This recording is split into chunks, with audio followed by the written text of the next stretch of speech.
It's the same Yes. you've heard me talk about with my LinkedIn profile. Like I'm not trying to like attract clients through my LinkedIn profile because I'm in a very niche industry, but I want it to, they're going to go look at it. And my website just, so that's my question for today, but I don't know if that's monetizing per se. And I can wait. Oh, Maybe that's a very big piece of it. So I love that. Love that. Karen, do you have a website that we could take a quick peek at? Because that oh would be super yes, helpful.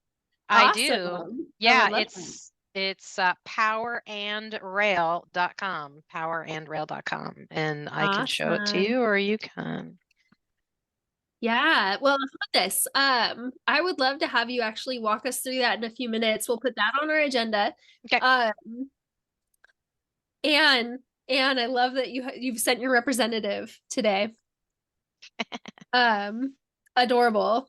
And we'll let a couple more friends arrive and then we'll dive right in. So He, sitting in Anne's chair a second ago was he, Santa. he was keeping my seat warm. He sits on my lap part of the day. I love it. I love it. I love it. And says, this delivery stuff sucks. So much work. It's just Fulfillment. it never ends. It never ends. Exactly. Good All to right, see my you. friends. It's so good to see you all. Nicole, what you got? Yeah, I was just going to say, I mean, as much as anything, multifaceted, I'm as much curious to hear what you've got to say as anything. I keep hearing things about affiliate marketing. It's something I have spent zero time on. So I was just as much as anything curious about it. Absolutely. And then if there's any sorts of, thoughts on good steps for developing prospects in the consulting space, like if there's a typical lead funnel generation approach that you use, I can think about what it would be like in my world from a customer perspective, but be nice to hear from a client perspective what tends to work if you've got any experience there. Yeah, absolutely. So are you talking about driving in new consulting clients to you? Yeah. So like if I have a new consulting lead, you send them, you talk to them, send them a pitch deck, and then following up, is there a good number? I'll just make something up. Is there a good number of times to follow up? Are there good things that tend to get attention? Do you ask for a follow-up call? What are some of the things that you think are good approaches that tend to work? Absolutely. So folks, what we're doing right now is just forming a very specific agenda towards the things that you're actually interested in around creating more ways to monetize your expertise. Are there any other things that if we've got time for that you would like to cover? Feel free to throw into the chat or just come Can you off. hear me? Yes. Hey, Stacy. Oh, hi, I'm driving, so I'm just on off video. I would love to know, people are talking about getting people to pay for posts these days. I'm hearing from my RevOps folks, people are asking that have hit the 10,000 plus mark, $500 a post. Yes. I'd be curious if anyone knows more details around that. Thank you. Absolutely. Such a good question. Okay, last call for topics. All right. So, I'm going to throw our agenda. It didn't keep my numbers from Google Docs, but developing prospects in the consulting space. We're going to spend a good bit of our time here. We want to validate Karen. So Karen owns powerandrail.com. So we're going to take a look at her website and talk through not a website that goes off and helps people organically find you, but a website that serves as a place to nurture the leads that come your way because they want to check you out. It's kind of like what I do on Instagram. I am not trying to build an organic following on Instagram, but if I actually can make a place where people who are checking me out on different platforms can just pop over there and see, oh, I'm seeing validation. This is checking the box on the stuff that I need to check the box with. So we'll look at that piece as well. Affiliate marketing, we'll cover that briefly, and paying for posts. Okay, let's start there. LinkedIn, you guys are there early enough that you have had a chance to start building your following. And people like brands are cluing in that people want to buy from people and they trust people. And so they will work with you to do a sponsored post and pay you to create content, publicizing their product or their brand. One of the ways that we can find that happening is using the hashtag sponsored post or brand partnership. But there's also now a way. Could you close my door, sweetheart? My daughter is jamming out with the Christmas music, like jamming while she's cleaning because she loves her mother. So when you create a post, you can also look for the brand partnership tag. But you can stick in here the hashtag. But checking out what other people are doing is a really great way to see what opportunities are there. So, like this brand partnership one, that's not really a great example. But you could eventually I will find some good examples of this where people have a post that talks about a product, and like the best ones start with storytelling. You know, when I was young, I really wish that I had had a product like this. And you know what? Now it's here. And I wanted to just take this opportunity and show you today that I have found this incredible thing. I've tried it myself. It works great. This is the CRM that would have kept my high school relationships current, or whatever their product is. And you hashtag it brand partnership and when you're creating that content. So how do you get ready to be that brand partner to a company? You don't want them to wait to come to you. You want to go to them, ideally, to kind of get that wheel kind of in motion and go to them with a pitch. So if there are companies that you like, if I used QuickBooks, for example, they might be a good one to where I could approach QuickBooks and say, hey, I'm a power user. I have an audience. They need to hear of you. I would like to maybe offer like a case study about what I do to manage my creator business or my consultancy using your product. And here's my idea. And you've sketched it out. You're not relying on them to come up with how it could work because they don't want to have to come up with that imagination. And then you say, okay, I'll do 2 posts over the month of December. One will be a video, one will be an image, and we'll charge you $500 for each. You will create the link to funnel people off the site, but just please know, links, and you kind of give them a little bit of a heads up on, links can be challenging for as much visibility, but create a package of stuff that they would want. Local businesses love to be able to do this. It's kind of a way that they can get the word out with smaller budget that's not relying on ads. But I would pay somebody to do that. So come pitch me. All right. What questions do you guys have around good sponsored? Like, would you want to do a sponsored series or post for a business? And what did we leave out that we could answer for you? Feel free to come off mute and just let's talk it out. Hi, Carol. Great to see you. I mean, I'll come off an ad. I mean, I was just looking, Julie, I think you posted in the community, like some of those like media kits. I mean, some of these influencers have crazy followings. I think like 30, 50, 100,000, but I'm like, how do you, those people started somewhere. So I was looking at the Jenna Kutcher one and it's old, but it was like, I mean, she's charging $30,000 to have people send her to speak. So I'm trying to like, how can I recreate some of those frameworks, but on like a much smaller scale at this point? Yeah, absolutely. So starting small is once you hit even, 8 to 10,000 followers, you are considered a micro influencer. If you didn't yet know, congratulations. Carol, I didn't how many know that? I thought it was 10. Yeah, I think 8 to 10 is about where it is. Most, if you are an influencer working with a agency, they generally are looking for 10 and above, 10,000 and above. So starting that following, I have been pitched, my husband has been pitched. One thing that we will caution is you don't want to be, what's that word, David, that a shill. we still do have like this nose for BS where we don't want to be pitched to and we don't want to be sold to. So framing a post, framing a thing that you would do on behalf of someone has to be done really carefully because your audience will not like it if it's not done well. Can I say So something? yeah, absolutely. So hey, it's David here, guys.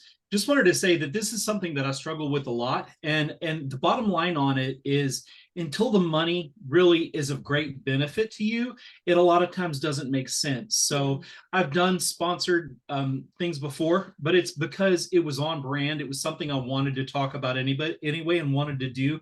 And I'm glad to take their money for doing it. Yeah. But honestly, if you're at a place where you have hundreds of thousands of followers and you can get good money from it, then great. But you have to understand that it's always going to cost you something. And so you just have to figure out, is the money worth the loss in credibility or trust? Yeah. Thank you. Absolutely. I So love like that. I love yeah. that. Stacy, what do you say? Say one more time. I said I love that because I Yeah. think he sort of answered my question as I'm processing, is like, if you're starting small, think about like your brand values and what you kind of stand for. Yeah, absolutely.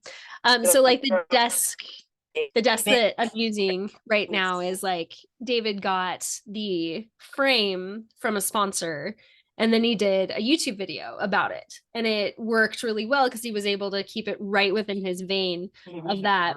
Yeah, it wasn't a commercial. It was almost something you wouldn't even know it was a brand partnership. So I think the framing of that, if you get one, we will help you kick butt with the framing on it. So it is just so nailed that you feel good about it. Your audience will feel good about it.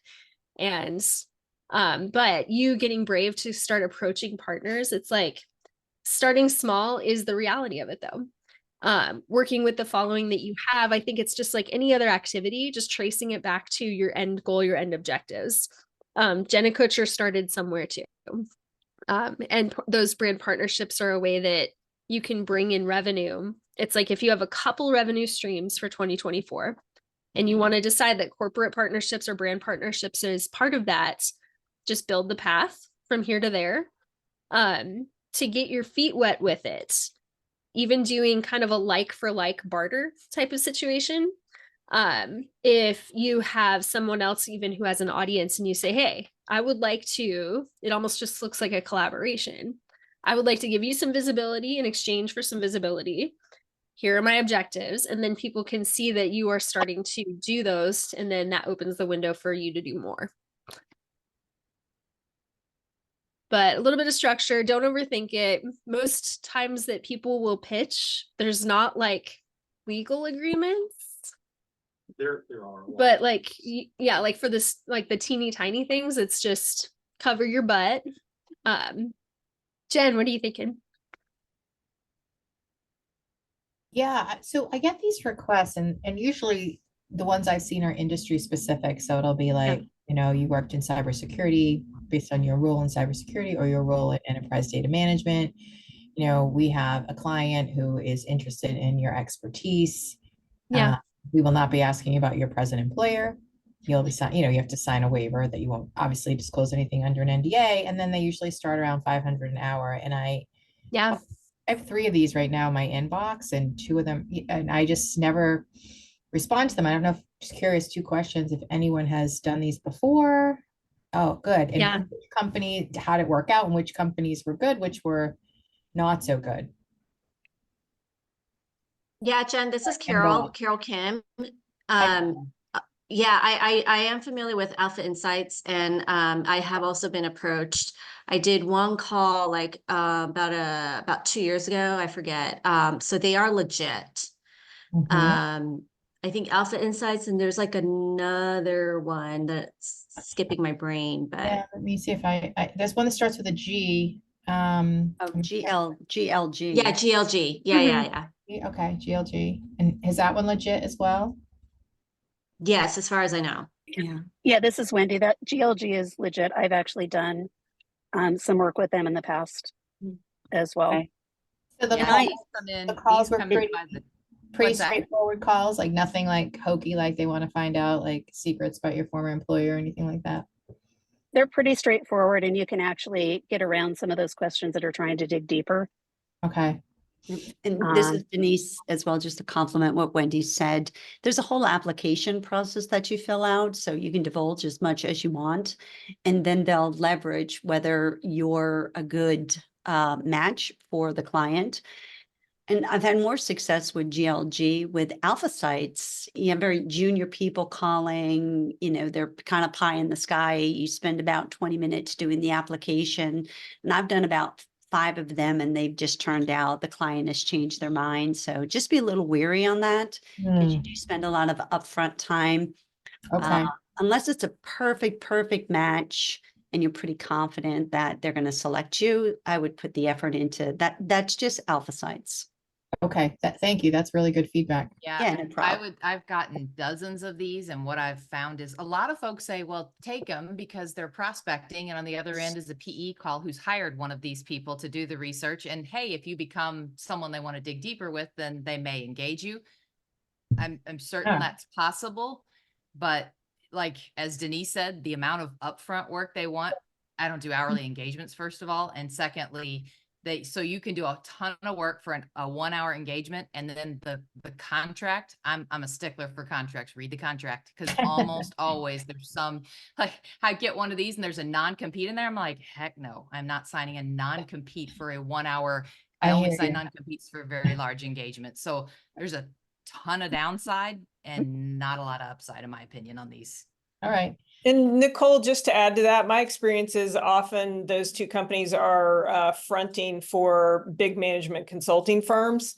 So they're going to pay you $500, and then they're going to go turn around and sell a $5 million engagement based on the help that you gave them. So Yeah. it really depends on what you want to do, but yeah, many Good paths. points. Yeah. Good points. I have a fellow chief that she does them a lot, and she said that she just started charging, $1,000 to $1,200 an hour, and that made it worth it for she asked and they said yes. And so it was worth a little bit of the fill out the application and guaranteed so all excellent feedback. Thank you all so much. Heck yeah. One of them asked me to name my rate too. That was another one. They just said, name your rate. And I was like, yeah, if for a minimum of 10,000, I would talk. But it's, if you're the only expert out there in that space. One of my friends, the same thing. He was like 20,000, but we both had niches that they were asking about. And there's probably not a couple dozen people that have it. So if that's the case, like, as Anne said, they're going to resell your expertise for a lot of money. A lot of money. Yeah. Good points. Good points. Yeah. Such good questions. Okay. Can I ask? Oh, yes, please. Very quickly. So how does one figure out what is the rate that is appropriate when you're engaging with for these partnerships? You said it, Manju. This Carol. Hi, Carol. I saw you. Great to see you. No, you said it. Say it, because when one of these folks reached out to me, I laughed in their face because they lowballed me like you would not believe. I was like, I do not work at McDonald's, I didn't say that to her, but I was like, no, this is my starting rate. And then they try to finagle, at least this woman should try to negotiate me down. I was like, no. Yeah. And just a compliment. Start high. But what is a good, what would be an average, one can even think about, what is the range people see in this space? I would actually just say, how much are you willing to, to do for a 1 hour gig? Right. And alpha sites and GOG, they will call you for $50 for a half hour. Oh my God. Right. So obviously I'm like, stop bothering me. Or 175 seems to be the going rate. I'm like, stop bothering me. Right. They call me on Thanksgiving, for example. So set your rate, what your fair market value is for your expertise, 400, 500. It all depends on how many times you want them to call. And it depends on your area too. It's just a generic marketing question. Get thousands and thousands of people to answer the same question. If it's like, I have expertise in greenhouse, for example, very few people have greenhouse marketing plus, and I can list the parameters. If you know you're one of a very few people and your experience is rare, don't sell it for cheap. It's know what you're worth. I mean, no, it depends on the question they're going to ask you. If you're the only person with the answer, charge a lot. So basically then it sounds like I know what my worth is in the consulting world, but then this is a little different, right? So, I mean, this should be lower than that, I imagine. Or am I saying that wrong? I don't think so. Like, I think that for something like that, if you know they're going to go resell it at a certain rate, but I think for me, the lowest I would go is 500 an hour. Like, that's like the floor. If you would go lower, you know, maybe it's just as an experiment, but you know, at absolute minimum, I think is that. Would anyone go lower than that to start with? I mean, I know, like, to your point, Nicole, it's totally niche too. Like, if your niche is like super rare, then that's just it's an exponential type of thing. You know, for what it's worth, in my experience, your regular rate is your regular rate. And anytime you get hired for expert testimony per se, now I'm a lawyer, so this is what I think, it's like double. Like, expert just for testimony, they charge like double their regular rate. Yes. So my knee-jerk reaction to what you said, Manju, was like, I charge a 20% premium over your regular billing rate and see how it goes. Just a total knee-jerk, that could be too low. Another question. Very helpful. It's very helpful. Thank you. As far as payment, you have them pay you up front, because some of these agreements say, some of the emails, not even agreements, I haven't even seen the agreements yet because I always ignore them, but the emails generally say they prorate by minutes. So that to me is sort of a way for them to get out of paying you, right? Because they're going to say, oh, we only talked for 20 minutes and I didn't need anything else from you. And so now I'm only pay you, you know, a certain percentage of what I agreed to. So those that have done this, are you getting payment up front regardless of how long the call takes? Yeah. Yeah, that's what I thought.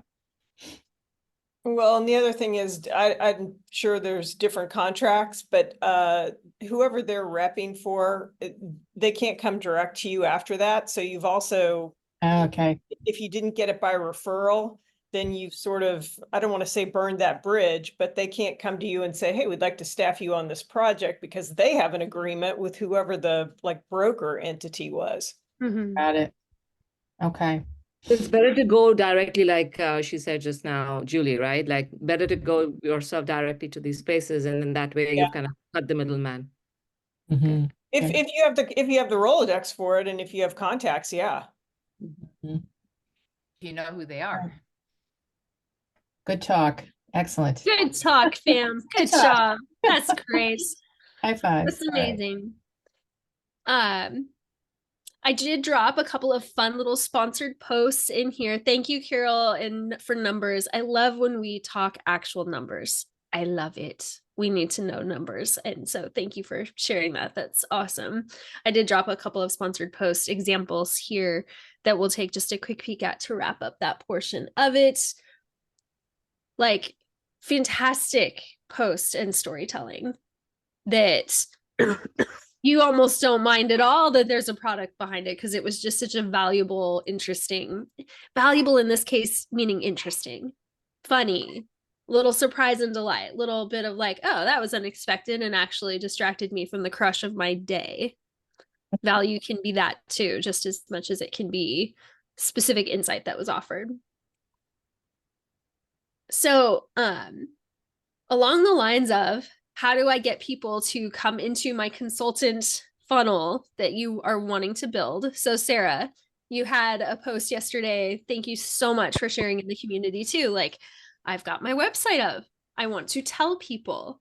Let's tell people. I would love if almost everything that we offer on LinkedIn had really clear insight and value for people. And so if you're doing something like, hey, I want to announce my website, could you do it in a way like just like this guy did here? I love pineapple pizza, so of course I'm drawn to this, right?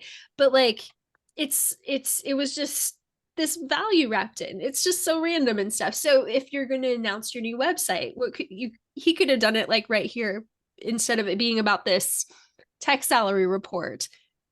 replace that with on my new website, francisstrategies.com, where I just launched with, because of my new consultancy, you can read this great blog about blah, blah, blah, blah, blah, or just give a piece of fact of really something interesting about your field that made it well worth reading just there, because then people will stay on it more. And the more microseconds people stay on a post, the further it will get pushed out to your audience. So how many here have a website for their business right now? Can I get a quick little pause in the air? Okay. That is super helpful to know. So your website still is a strong foundation for your brand. If you have a consultancy, if you want to expand or scale your consultancy, it is a good thing to do. Is it the thing to do? No, not until you've got LinkedIn totally nailed. Really, like that piece is going to be more useful for you at first, but your next step would be your website, because we want to build this little baby road. Like if we think kind of along the lines of a funnel. So I'm going to pause my screen for just 1 second and pull up a deck that I had made yesterday for a client when I was pitching them. Oh, who cares? You guys know me. I read this morning, if you've taken StrengthsFinder, there's this thing called Woo. I don't know if you've heard Woo. Okay. So the first thing that it said for Woo is you were like an open book to everybody you meet. And I'm like, wow, got me nailed. Like absolutely nailed. So That's your top one? I think it's number 3. Okay. I've never met anybody with Woo as their first, so I was gonna say that would be kind of crazy. So this is a deck that I developed for a client that I'm going to pitch on Thursday. And one of the first things that we do is we talk about the funnel, because we're going to be doing marketing for them. And I thought it would be a good way to kind of see the customer journey for us for today. LinkedIn is this outermost edge of the funnel, right? This is where we get this broad audience, but if all of our marketing is just here at this big open end, that's not going to do us much good. We want to be able to pull people through.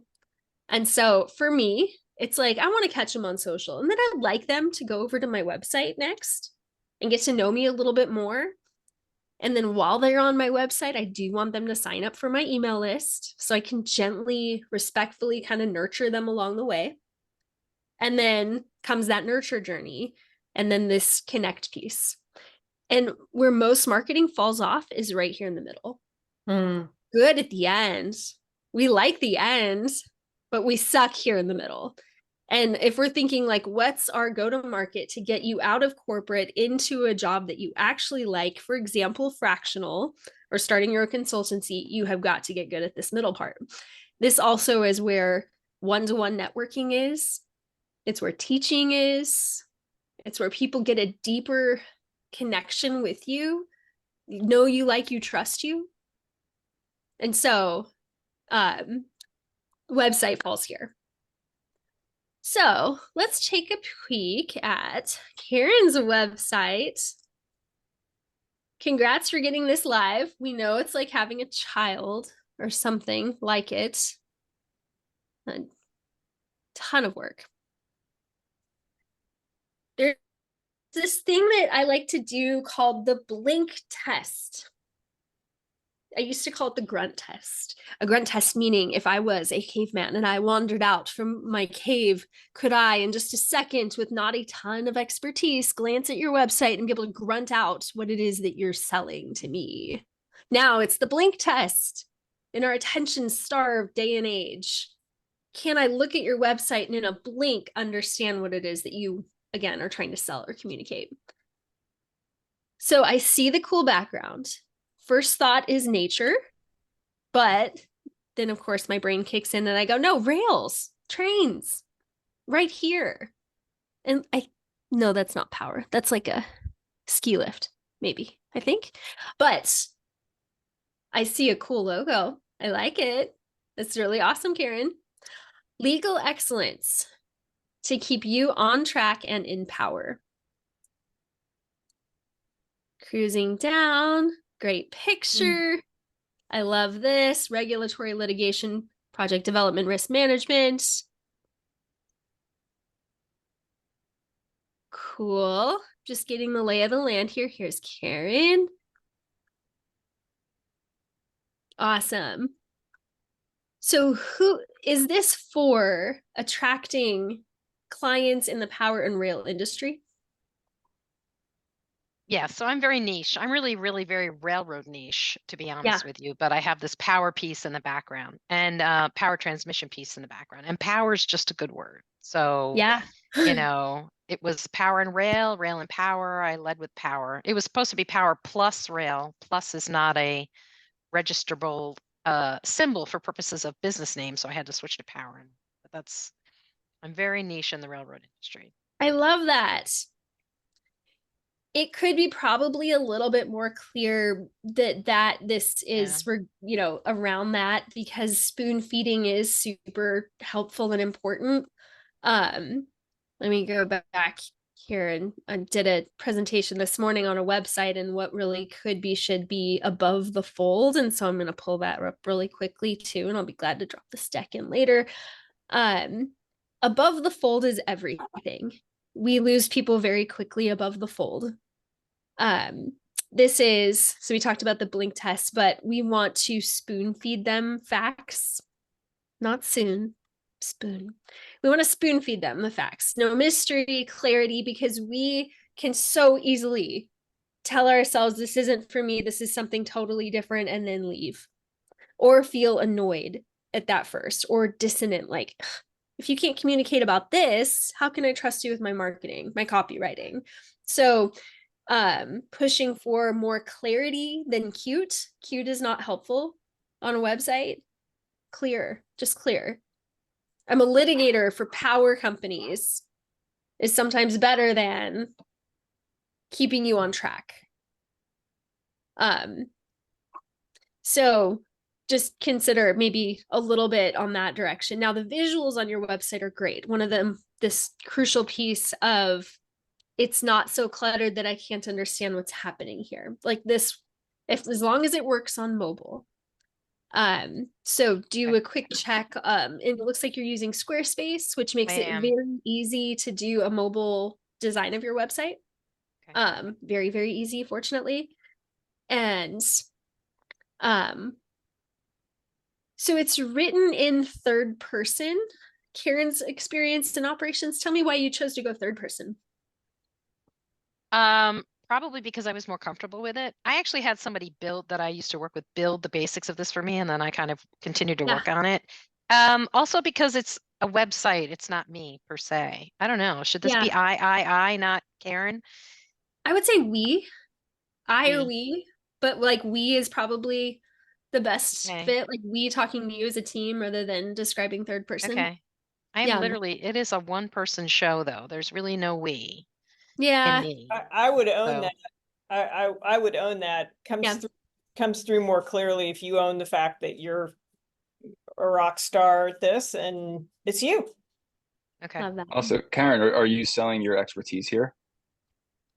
Well, I'm trying to explain to people in the industry who probably already kind of know me what I'm selling to them. So it's more about well-roundedness than it is expertise per se. But they want to listen to you because you're an expert, right? Yeah, they want to hire me because I know their industry really well. Yes. Okay. So this is about you. Yeah, this it is. You're about right. You. Yeah. Okay. Okay. Awesome. The above the fold, I mean, should it be over the picture or should it be under the logo? Like I need the logo to be a little bigger than it is. And I actually have a version of the logo that is repeats and is different colors that are supposed to represent yellow for energy and blue for I don't know. This guy developed this thing for me. It's kind of multicultural. It has a very kind of like a 70s vibe to it. Maybe I put that on the bottom, not on the top, but this opening. I don't mind the logo size at all. Okay. But this is a bit of a thing for me. So mind if I chime in on this topic? and I'm happy to offer myself up as a sacrifice. You can look at my website, but I will. I am a big believer in eliminating as much negative space as possible, because you now have this full screen, let alone what's on mobile, and you don't have a whole lot of info. Right. You want to try and provide as much as possible in as little time as possible, because and not even opinion, data is showing that people don't have attention spans. They're either hooked right away or they're gone. So making it as information dense as possible, that doesn't feel over the top, that doesn't feel busy, that is value proposition from the very, very beginning. I think the size of the logo is perfectly fine. I think the header is probably too big. Yeah. That's taking up some extra space. I don't mind the background, though. With it being darker instead of lighter, it kind of creates a huge kind of black hole that sucks you in for the as far as like the whole design aesthetic. Because the rest of the site is kind of bright and open and modern. So it's kind of a juxtaposition to that. No, thanks. I think what I'd like to do, I actually like the picture at the bottom of the page better than the one at the top of the page, because for you folks who know me, the picture at the top of the page reminds me of Vermont, and I don't really want to be Ooh. reminded of that. I like this picture. I know. Someone out there knows me and is laughing. I like this picture at the bottom better, and I may flip them. I think this is a brighter picture, and it's demonstrates motion, right? So okay.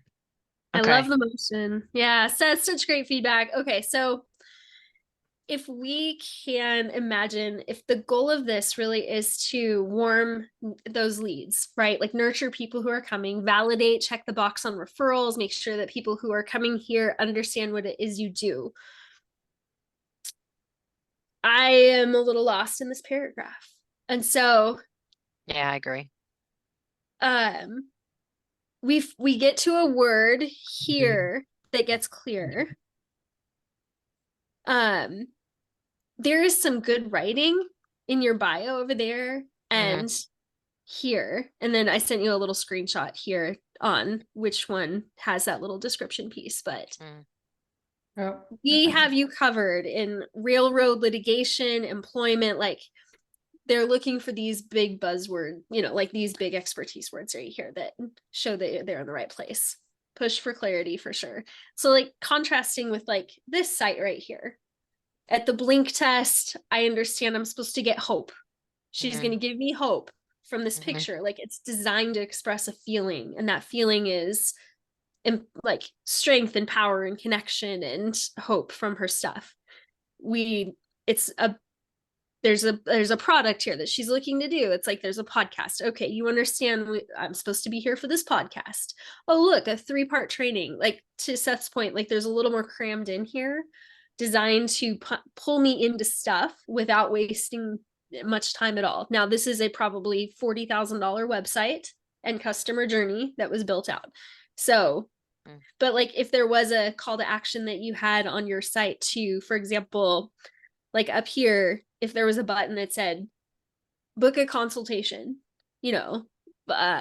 something to that effect. Like, what do you want them to do after going here? Or schedule a meeting. Like if there's schedule a meeting and it's here and here, there's no doubt in anyone's mind what it is the next step is to do. Okay. Or if like that litigation piece of like this specific expertise points were right here underneath it and this got shorter, because you can condense this in Squarespace and also take this down, but I like your logo size. It's as big as it needs to be. Okay. But Karen, great job getting this thing launched. You've got a ton here that is very close. Okay. Just a couple tweaks and you're good. Okay. And yeah, I love this picture. Yeah. No, thanks. I mean, I did have help, but I really changed it a lot. I mean, the product that I got from someone who came out of corporate development didn't have my picture on the first page. I'm like, no, like they're buying me. I need to have my picture on the first page, and I need to have something about me. Yeah. Do me a quick favor. I don't want to hog the time, but click the about button Because my biggest worry with the about button, I mean, people get to the about button and awesome, and I'll work on that. But my biggest worry is my hair color is different, and that's an AI generated headshot, which is fine. But wow, the hair color, a little worried. Any should I be worried that I'm a blonde on the homepage and a brunette on the next one? I think It's not. a thing. But It is a it's a thing. dissonance. It can be considered Okay. dissonance. Okay. I would All say right. sticking with one, but the one that they're going to get that's closest to you, to the you that they would see on Zoom. Yep. Is a good safe bet. Okay. If you had any more looking like this lovely lady right here, I think that would be great. Okay. What's the AI you use to generate that photo? Because that's a great photo. Secta AI. I'll have to look for the blonde ones. Yeah, it's not bad, is it? I mean, I could pick it apart a little bit. Yeah, and if you're in Chief, you get a discount. Thank you to Jenny, who was on the call here, who was the one who pointed out. Yeah, Secta, it's not bad. Yeah. So, okay. Yeah, Secta can. I think they're starting to be able to adjust things now, which is wildly wonderful. So, Francis, do you want us to take a peek at your website? Thank you, everybody. Really appreciate it. Yeah, I was gonna say I would love feedback on my website. Yeah, absolutely. Okay. That is my some template in clarity. Squarespace was similar. Yes. Karen used. I love this. So these are some pretty strong colors that that are making us work for it a little bit here. I think having a single background color that replicates, or maybe a softer version of this, like if you have one dark and one light, but then there's a little more black and white pulled in, but just it costs us something to stare at lots of different colors. I love the logo. So cute. I'm not seeing you here yet. So like if there was a section that got into like the who is behind this, because you are a very big part of the value proposition here. Your expertise, your backgrounds. What do you think? So it's under about, but you're saying I should put it on the front. On the homepage. Okay. Yeah, absolutely. That would be great. Sorry if this is an obvious question, but what's the Francis and Francis strategies? It's named after Frances Perkins, who was FDR's Secretary of Labor. She was the first woman in a presidential cabinet, and she was like an architect of a lot of the employment laws that we now take for granted. Cool.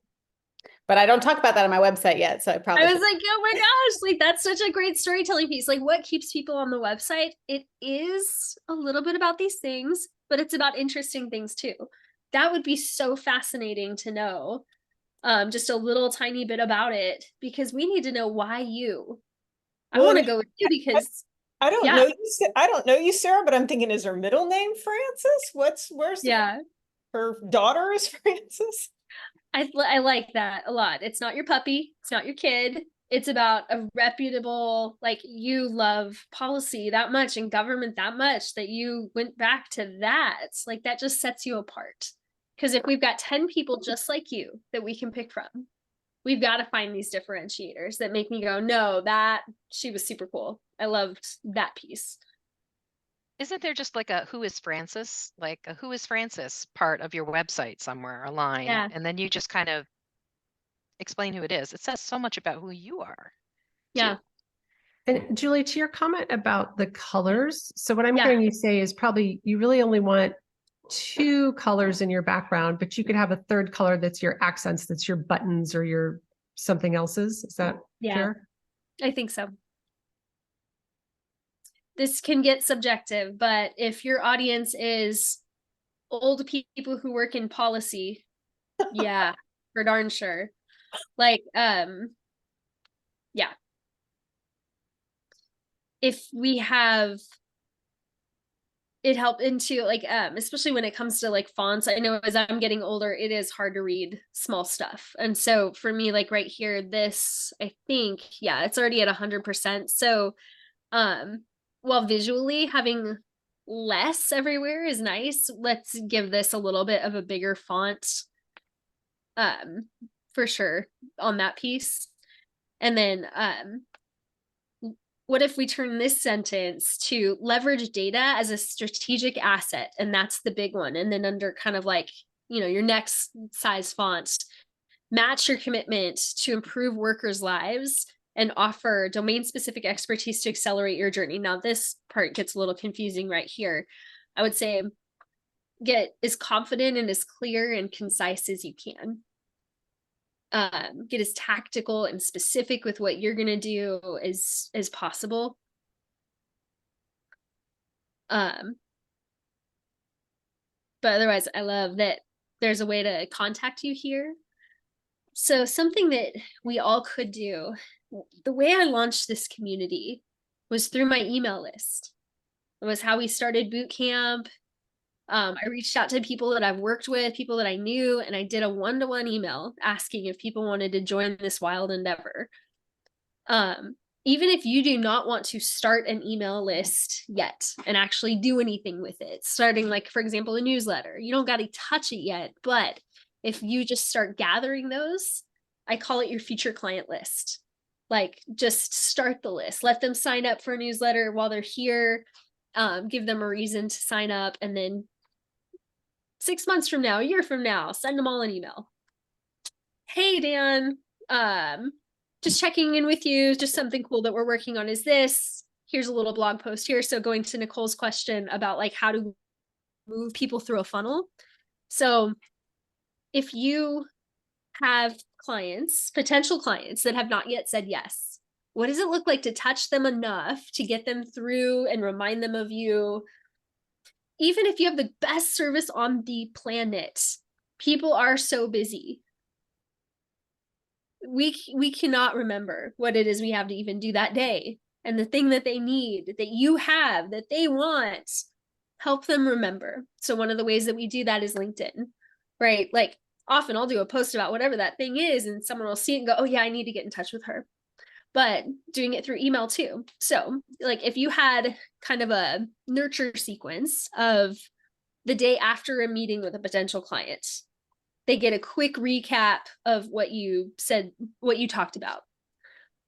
If they then, 3-4 days later, you see like there's a blog post that you want to send to them or a thing that you wrote that would help them, but always giving value whenever you reach out to them so that they don't mind hearing from you is a great way to nurture that. And then like another 10 days later, our timetables and potential clients' timetables rarely will intersect on a perfect cadence, right? It's like we got to give them plenty of time. So if it's, 3 days later, a week later, a month later, the following month, just these gentle touches on email, setting yourself a calendar invite and a reminder. Yeah, ConvertKit, Kimberly, that's a wonderful one. That one can help you automate, but so can cheaper ones like MailerLite. $10 a month helps you automate. You plug it into any website. Don't use MailChimp. Run from MailChimp. I like all of its plugging in with everything, but it is one of the most frustrating ones for a tiny business ever. Can you say why, just really quick? They put so much emphasis on the tools that go into it rather than the actual email builder. And so just trying to send a generally attractive email can be the most frustrating thing on the planet. Their Atlanta headquarters is right there. I would love to come and talk with them. Come on down. Yeah. Oh yeah, $10 a month is MailerLite, MailerLite.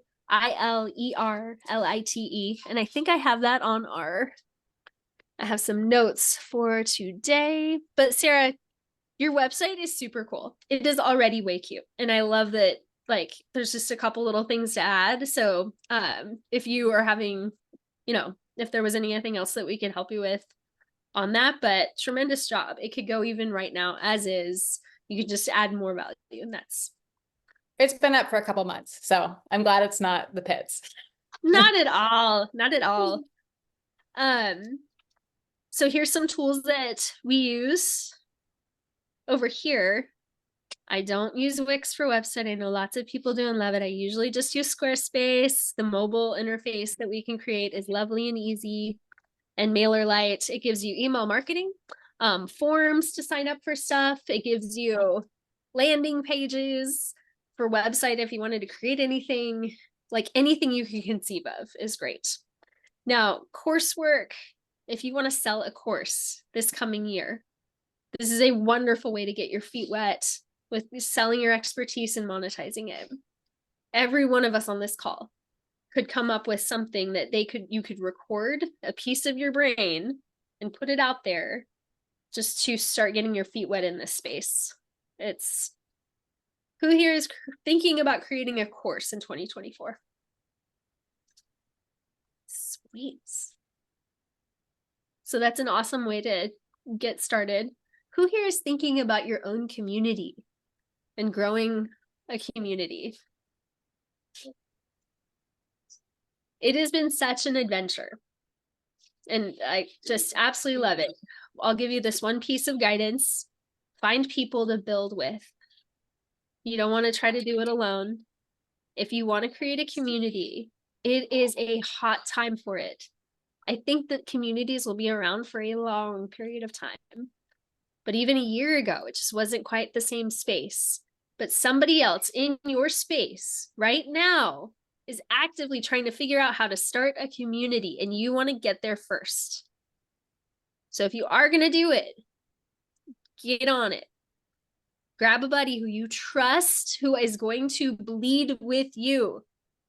I call it bleed with you because it is a lot to get it going, but when it is extraordinary.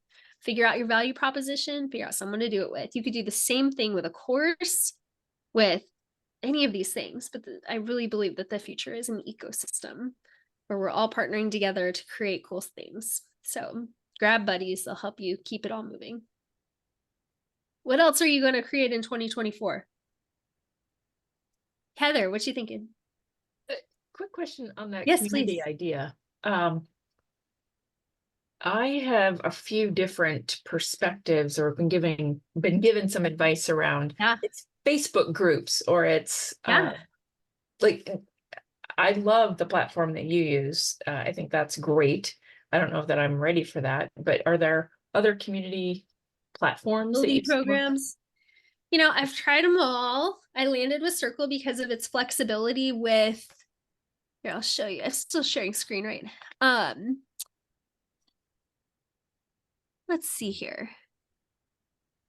There's paywalls, members. I used to have one for billing that was right there. I probably went right over it. This one gives all the flexibility of a Slack community, a place to have actual coursework. Okay, affiliates. They just built in an affiliate platform that's here now. It's fabulous. Okay, plans. So I am now on the $219 a month, but I started with the $49 a month, and we shared an admin login for a while. But this, Slack is still an option. Facebook groups are great. Just go the closest place you can get for your audience. If they are already on Facebook, if they're not, they will not go there probably as much. But if they already are, then that works great. Yeah. Something else to consider, my friends, is how active is your community going to be?